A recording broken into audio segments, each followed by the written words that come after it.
Science है। क्या है? साइंस है। क्या पढ़ने जा रहा है सब्जेक्ट? क्लास 8। क्या है ये? साइंस। साइंस में क्या है? फ्रिक्शन। फ्रिक्शन मीन्स घर्षण। चप्पल जो पहनते हैं उसमें क्या होता है? चप्पल जो पहनते हैं उसके नीचे जो सोल में होता है पूरा नोकदार चीज होता है, उसको क्या बोलते हैं? तो हम चलते हैं टॉपिक फ्रिक्शन देखने। ठीक है, फ्रिक्शन क्या होता है? चप्पल के नीचे क्या होता है? जो हम लोग न्यू चप्पल खरीदते हैं उसके नीचे पूरा नोकदार रहता है, क्या है? स्पाइक बोलते हैं। उससे क्या होता है? थोड़ा क्या होता है, जो चप्पल ज्यादा घिस जाता है उसमें क्या होता है, उसकी वजह से फ्रिक्शन ज्यादा होगा, पैर फिसल जाता है। लेकिन नया नया रहता है तो उसमें क्या होता है, उससे हम लोग स्लिप नहीं, हमारा पैर स्लिप नहीं होता। और क्या है, बरसात होता है तो क्या होता है, जो गीला जगह होता है वहां पैर फिसलने की चांसेस होती है। इस सब का क्या रीजन है? फ्रिक्शन है। और क्या है हमारे फ्रिक्शन की वजह से कि रफ सरफेस, जैसे पूरा रफ रोड है उस पे हम लोग को मूव करना, दौड़ना थोड़ा क्या होता है, मुश्किल होता है, जबकि स्मूथ सरफेस पे चलना आसान होता है। सबके पीछे क्या रीजन है? फ्रिक्शन। ठीक है, यानी घर्षण। साइंस में इसको क्या बोलते हैं? घर्षण। तो फ्रिक्शन क्या है? घर्षण क्या है? Friction is a contact force. Contact force या नॉन कांटेक्ट फोर्स पढ़ा था? फ्रिक्शन क्या है? Contact force. कौन कौन था? एक फ्रिक्शन था और क्या था? मैग्नेटिक फोर्स था। ठीक है, तो friction is a contact force that opposes the motion. Friction एक क्या है? संपर्क बल है जो कि क्या करता है? गति का विरोध करता है। जो उसमें मोशन लग रहा है, यानी कोई गति में कोई चीज है उसका विरोध करता है, रोकने का काम करता है। और कोई चीज मोशन में है तो उसको रोकता है कोई। ठीक है, तो ये किसकी वजह से होता है? फ्रिक्शन की वजह से। घर्षण क्या है? Friction is a contact force that opposes the motion of an object. कोई भी ऑब्जेक्ट के मोशन में यानी उसकी गति में विरोध कौन लाता है? कौन लाता है? फ्रिक्शन। ठीक है, किसी भी ऑब्जेक्ट का कोई भी चीज है उसके मोशन यानी उसकी गति में विरोध करने का काम किसका होता है? फ्रिक्शन का। In the direction opposite. किस डायरेक्शन में? इन द डायरेक्शन ऑफ क्या? अपोजिट डायरेक्शन में, to the date of the motion. ठीक है, जो मोशन लग रहा है उसके अपोजिट डायरेक्शन में क्या होता है? ये फ्रिक्शन काम करता है। हो गया क्लियर? हो गया फ्रिक्शन के बारे में। और क्या है? ये तो था कि फ्रिक्शन क्या है? कांटेक्ट फोर्स है जो कि क्या मोशन के विरुद्ध काम करता है। ठीक है, और ये दूसरा इसका क्या इफेक्ट है कि यह क्या करता है कि मोशन को क्या करता है? It slow down the motion of a moving object. एक घूमता हुआ कोई भी मूविंग ऑब्जेक्ट होगा उसके मोशन को रोकने का, स्लो डाउन धीरे करने का काम करता है फ्रिक्शन। ड्यू टू फ्रिक्शन क्या होता है कि कोई भी घूमता हुआ ऑब्जेक्ट है उसके मोशन को हम क्या करेंगे? स्लो कर सकते हैं, उसकी गति को कम किया जा सकता है। ठीक है, and prevent a stationary object. Stationary object मतलब जो अपनी जगह पे फिक्स होता है। ठीक है, उसको क्या बोलते हैं? Stationary object. तो स्टेशनरी ऑब्जेक्ट को मूविंग होने से क्या करता है? रोकता है। और फ्रिक्शन से क्या क्या होता है? फ्रिक्शन के और पढ़ने को देखेंगे आगे वाला टॉपिक क्या है? The force of friction acts between the surface and the object. Force of friction है यानी जो फ्रिक्शन यानी घर्षण बल है, कहाँ काम करता है? कोई ऑब्जेक्ट है, ठीक है, और उसके सरफेस पे काम करता है। किसके किसके? कोई ऑब्जेक्ट क्या है? कह रहे हैं कि the force of friction acts between the surface and an object. कोई सरफेस और उसके ऑब्जेक्ट के बीच में क्या करता है? फ्रिक्शन फोर्स काम करता है। और क्या है? The objects in motion slow down, जिसकी वजह से क्या होता है? कोई भी ऑब्जेक्ट जो मोशन में है वो क्या हो जाता है? स्लो डाउन होता है। क्योंकि जो फ्रिक्शन फोर्स है वो कहाँ काम करता है? ऑब्जेक्ट और कहाँ पे?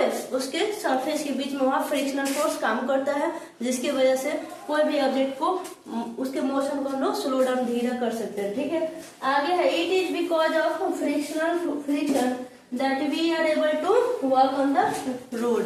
ठीक है, फ्रिक्शन की वजह से क्या कर सकते हैं हम लोग कि रोड पे चलते हैं लोग। अब ऐसे किस पे? खुरदरा जो रफ वाला स्पेस होगा, रफ सरफेस होगा नीचे का, क्या उस पे हम लोग आसानी से चल सकते हैं?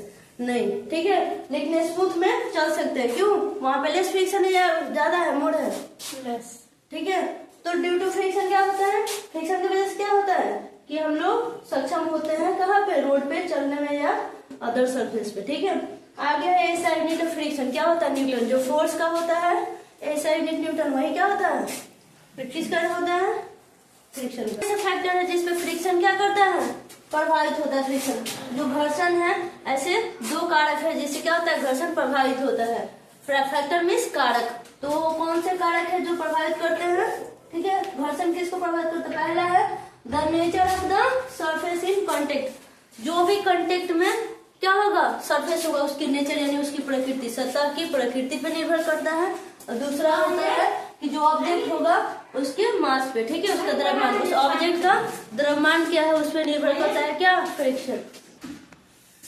ये कह रहा है nature of surface in contact, और क्या है मास ऑफ द ऑब्जेक्ट। किस किस पे डिपेंड करता है, घर्षण के कौन कौन फैक्टर है जिस पे वो डिपेंड करता है, 2 फैक्टर है। कौन कौन है, एक है nature of the surface in contact, जो सतह होगा, जो कांटेक्ट में जो सतह होगा उसकी प्रकृति पे निर्भर करता है। दूसरा ऑब्जेक्ट यानी कोई वस्तु है उसके द्रव्यमान पे निर्भर करता है, कौन, हमारा फ्रिक्शन, ठीक है। ये दोनों फैक्टर है जिसपे फ्रिक्शन डिपेंड करता है, ठीक है। तो इसमें पहला है हमारा nature of surface in contact. इसके थ्रू क्या होता है, इसमें देखेंगे कि फ्रिक्शन जो होता है वो किसकी वजह से होता है, इरेगुलरिटीज की वजह से। किस पे, सरफेस में जो कांटेक्ट सरफेस होगा, यानी जो भी सतह कांटेक्ट में होगा उसमें जो इरेगुलरिटीज क्रिएट होगा, 2 सतह है, ठीक है, 2 सरफेस है, उसके बीच में क्या होता है, दोनों के बीच में, उसके सरफेस के बीच में इरेगुलरिटीज यानी अनियमितता जो क्रिएट होती है, उसकी वजह से, किसकी वजह से होता है अनियमितता दोनों सरफेस के बीच में, जो कांटेक्ट में होगा एक दूसरे के 2 सरफेस, तो फ्रिक्शन की वजह से, ठीक है। तो और क्या करें आगे, rough surface will have more irregularities, ठीक है, जो खुरदरा जगह होगा, रफ होगा, उसमें ज्यादा क्या होता है, इरेगुलरिटीज होती है, ठीक है, अनियमितता ज्यादा पाई जाती है। इरेगुलरिटीज मीन्स अनियमितता, जिस वजह से वो क्या होता है, ज्यादा फ्रिक्शन ऑफर करता है, यानी उसमें ज्यादा घर्षण उत्पन्न होता है। किसमें, रफ सरफेस में क्या होता है, ज्यादा इरेगुलरिटीज होगा, जिसकी वजह से उसमें क्या होगा, फ्रिक्शन ज्यादा होगा, ठीक है। और इसके क्या क्या कारण है, ये नेचर ऑफ कैसे कैसे किस किस पे डिपेंड करता है, क्या है कि हम लोग बरसात के दिन में क्या होता है, गीला जगह हो या आइसी जगह हो, आइसी सरफेस हो या वेट सरफेस हो, उस पर हम लोग स्लिप यानी पैर स्लिप होने के चांसेस ज्यादा होती है। जबकि क्या होता है, क्या सूखे जगह पे या रफ जगह पे हम लोग स्लिप, मेरा पैर हम लोग का ज्यादा नहीं होता। इसके पीछे क्या रीजन है, क्या रीजन है, ठीक है। ये किस पे डिपेंड करता है कि वो जो सरफेस है उसकी नेचर, ठीक है, उसकी प्रकृति पर निर्भर करती है, यानी आइसी सरफेस है या दूसरा क्या हमारा आइसी सरफेस के अलावा हमारा वेट यानी गीला सरफेस हो, उस पे हमारा पैर स्लिप करता है। ये किस में आ गया, नेचर ऑफ सरफेस, ठीक है। यानी उस सरफेस की प्रकृति कैसी है, वो गीला है या आइसी है या ड्राई है, तो हम लोग इस पे ज्यादा फ्रिक्शन यानी पैर फिसलने का कारण क्या है, क्या वो किस पे डिपेंड कर रहा है, फ्रिक्शन तो उसमें हो रहा है, पैर फिसल रहा है, स्लाइड कर रहा है, लेकिन क्या रीजन है इसके पीछे, क्या है हमारा नेचर ऑफ सरफेस। यहाँ पे क्या हो रहा है, जो कांटेक्ट में है सरफेस उसकी नेचर पे डिपेंड करता है कि वो आइसी या वेट सरफेस पे आखिर स्लाइड हुआ, हमारा पैर स्लिप किया या स्लाइड कर रहा है तो क्यों हो रहा है, ठीक है। क्या था हमारा फैक्टर अफेक्टिंग फ्रिक्शन, पहला क्या था, nature of surface in contact, और दूसरा क्या है, the mass of the object, यानी कोई भी ऑब्जेक्ट है उसका मास जो है कितना है, ज्यादा भारी है कि ज्यादा हल्का है। अगर हल्का होगा तो वो क्या होगा, जल्दी क्या होगा, स्लिप करेगा। भारी होगा तो क्या, वो तो उसी जगह पे बना रहेगा, उसको हम कितना भी कोशिश करें, यानी उससे ज्यादा जब तक हम उस पर बल नहीं लगाएंगे वो अपने जगह पे टच से मच नहीं होने वाला, ठीक है। तो कह रहा है the mass of the object, इस पे भी हमारा फ्रिक्शन डिपेंड करता है, ठीक है। तो इसमें है it is easy to slide और लाइट ऑब्जेक्ट, ठीक है। क्या होता है, हल्के ऑब्जेक्ट को फिसलाना क्या होता है, आसान होता है। क्यों होता है, इसके पीछे क्या रीजन है कि कोई हल्का ऑब्जेक्ट है उसको हम तुरंत क्या किए, स्लाइड करवा दिए। अब भारी ऑब्जेक्ट वहां से स्लाइड ही नहीं कर पाएगा, ठीक है, हैवी ऑब्जेक्ट जो होगा तो। हैव यू वंडर व्हाई, क्यों, क्या तुमने सोचा है कि ऐसा क्यों होता है, ठीक है। तो इसके पीछे क्या रीजन है, this is because friction depends on the mass of the object. Friction किस पे डिपेंड करता है, वो उस ऑब्जेक्ट का मास कितना है, वो हल्का है या भारी है, वो लाइट है या हेवी है, उस पे डिपेंड करता है क्या क्या क्या friction. The mass of the object किस पे डिपेंड करता है, फ्रिक्शन पे। आगे है एज द मास डिक्रीज, जैसे मास कम होगा वहां पे क्या होता है, अगर मास डिक्रीज हो रहा है तो फ्रिक्शनल फोर्स वहां पे कम, ठीक है,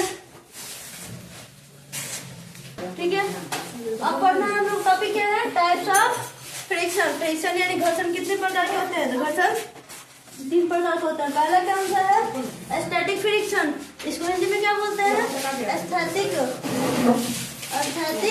घर्षण, ठीक है। इसी से पता चल जाए कि स्थैतिक स्टैटिक मतलब जो चीज अपने जगह पे क्या रहे, स्थित रहे, स्थित रहे, यानी स्थित से क्या बना है, स्थैतिक। तो कुछ कुछ वर्ड होता है जिसके हिंदी से ही उसका हम लोग डेफिनेशन समझ लेते हैं। दूसरा क्या है हमारा, स्लाइडिंग फ्रिक्शन, स्लाइडिंग फ्रिक्शन। तीसरा क्या है, रोलिंग फ्रिक्शन। तीसरा है रोलिंग फ्रिक्शन, ठीक है। इसका हिंदी होता है सर्पी घर्षण, ठीक है। क्या होगा, सर्पी घर्षण। तीसरा रोलिंग फ्रिक्शन का रोलिंग घर्षण,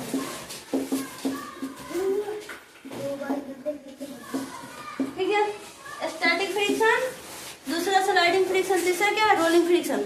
स्टैटिक में क्या होगा, कोई चीज अगर मान लो कि 20 kg वजन का कोई चीज है, किसी सरफेस पे रखा गया है, वो स्मूथ हो या रफ हो जो अलग की बात है, लेकिन हम उस पर 2 न्यूटन का ही बल लगा रहे हैं, तो क्या होगा, वो अपने जगह पे नहीं, वहां से मूव नहीं कर पाएगा, उसी जगह पे क्या रह जाएगा, स्थित रह जाएगा। तो उसको हम क्या बोलेंगे, स्टैटिक, ठीक है। स्लाइडिंग में क्या होता है, स्लाइड करता है कोई ऑब्जेक्ट, ये कोई ऑब्जेक्ट रखा है, इसके ऊपर रखा गया है, और यहाँ से ये क्या करेगा, उसके अगर स्मूथ सरफेस है तो स्लाइड करना उसके लिए क्या है, आसान होगा। किसके वजह से, due to sliding friction. Rolling friction में क्या होता है कि ऑब्जेक्ट एक दूसरे पे क्या होता है, रोल करता है, ठीक है। ये 3